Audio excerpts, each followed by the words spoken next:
नमस्कार, स्वागत है आप सभी का सांकेतिक भाषा के इस खास बुलेटिन को लेकर हाजिर हूं मैं कृतिका और मेरे साथ है मेरी सहयोगी दीपाली, जो खबरों को सांकेतिक भाषा के जरिए आप सभी तक पहुंचाएंगी।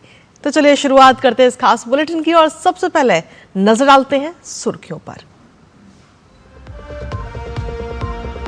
इसरो के खाते में आज जुड़ेगी एक और उपलब्धि। सुबह 8:54 पर श्रीहरिकोटा से LVM-3M6 मिशन के जरिए ब्लूबर्ड ब्लॉक 2 कम्युनिकेशन सैटेलाइट का होगा प्रक्षेपण।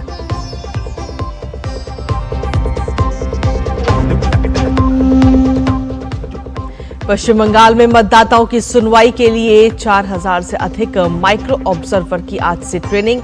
5 जनवरी को चुनाव आयोग और मुख्य निर्वाचन अधिकारी के बीच होगी अहम बैठक।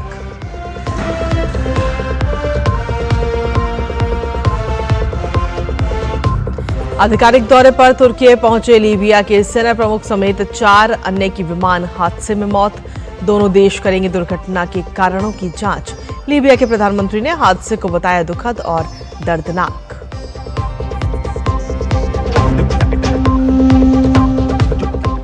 बांग्लादेश में हिंदुओं की बिगड़ती सुरक्षा स्थिति पर भारत में कई जगह प्रदर्शन। विदेश मंत्रालय ने बांग्लादेश के उच्चायुक्त को किया तलब।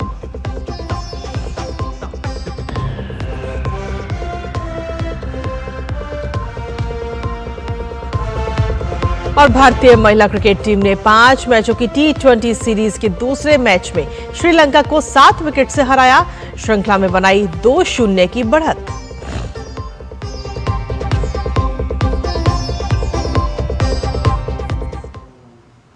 तो ये थी प्रमुख खबरें। अब बात विस्तार से। इसरो आज दुनिया का सबसे बड़ा कमर्शियल कम्युनिकेशन सैटेलाइट लॉन्च करेगा, जिसका मकसद बिना टावर या फाइबर के स्पेस से सीधे स्टैंडर्ड स्मार्टफोन को 4G 5G इंटरनेट देना है। यानी इसके सफलतापूर्वक लॉन्चिंग के बाद उपयोगकर्ता दूरदराज और कम सुविधा वाले क्षेत्रों से सभी वीडियो कॉल कर सकेंगे और इंटरनेट आसानी से ब्राउज कर सकेंगे और 4G 5G की सेवाओं का लाभ उठा सकेंगे। इस सैटेलाइट का नाम ब्लूबर्ड ब्लॉक 2 है। ये अगली पीढ़ी का सैटेलाइट है जो दुनिया भर के स्मार्टफोन को सीधे हाई स्पीड सेलुलर ब्रॉडबैंड देगा। बेंगलुरु स्थित अंतरिक्ष एजेंसी ने बताया कि 6100 किलो वजनी ये संचार उपग्रह LVM-3 के प्रक्षेपण इतिहास में पृथ्वी की निम्न कक्षा में स्थापित किया जाने वाला अब तक सबसे भारी पेलॉट होगा। श्रीहरिकोटा से आज सुबह 8:54 पर इसकी लॉन्चिंग का समय निर्धारित है। ये उड़ान LVM-3 का 6ठा परिचालन मिशन है।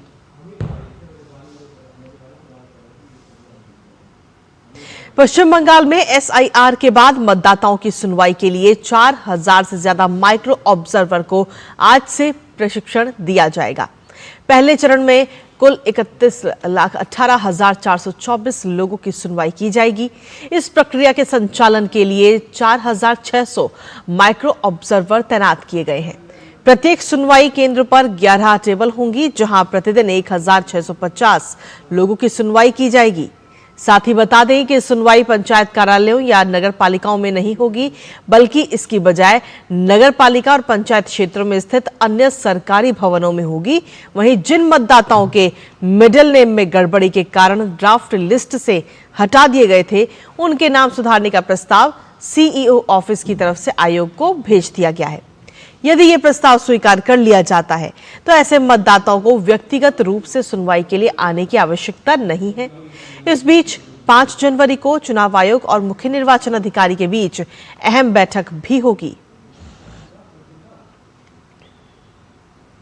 और नए साल की शुरुआत में ही चुनाव आयोग ने पश्चिम बंगाल विधानसभा चुनाव की तैयारियों को लेकर एक अहम बैठक बुलाई है। चुनाव आयोग और पश्चिम बंगाल के मुख्य निर्वाचन अधिकारी मनोज कुमार अग्रवाल के बीच ये बैठक 5 जनवरी को होगी। इस बैठक में राज्य विधानसभा चुनाव के दौरान केंद्रीय बलों की तैनाती और उनके उपयोग को लेकर चर्चा होगी। साथ ही इस बार का चुनाव कितने चरणों में कराया जाए, इस पर भी विचार विमर्श होने की संभावना है। वहीं आपको बता दें कि बैठक में राज्य पुलिस के नोडल अधिकारी भी मौजूद रहेंगे। तुर्की में भीषण विमान हादसे में लीबिया के सैन्य प्रमुख मोहम्मद अली अहमद अल हद्दाद की मौत हो गई है। विमान में सवार 4 अन्य लोगों की भी मौत हो गई। यह हादसा मंगलवार शाम उस समय हुआ जब लीबियाई प्रतिनिधिमंडल तुर्की की राजधानी अंकारा से आधिकारिक दौरे के बाद अपने देश लौट रहा था। लीबिया के प्रधानमंत्री अब्दुल हमीद दिबेबा ने इस घटना को दुर्भाग्यपूर्ण और बेहद दुखद बताते हुए कहा कि ये लीबिया के लिए एक बड़ी क्षति है।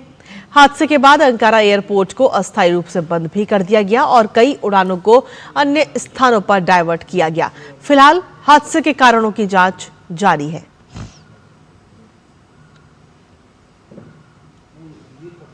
उपराष्ट्रपति सीपी राधाकृष्णन आज आगरा के दौरे पर रहेंगे, जहां वो सांसद खेल महोत्सव में मुख्य अतिथि के रूप में शिरकत करेंगे। सांसद खेल महोत्सव का उद्देश्य ग्रामीण और शहरी क्षेत्रों की खेल प्रतिभाओं को एक साझा मंच उपलब्ध कराना है।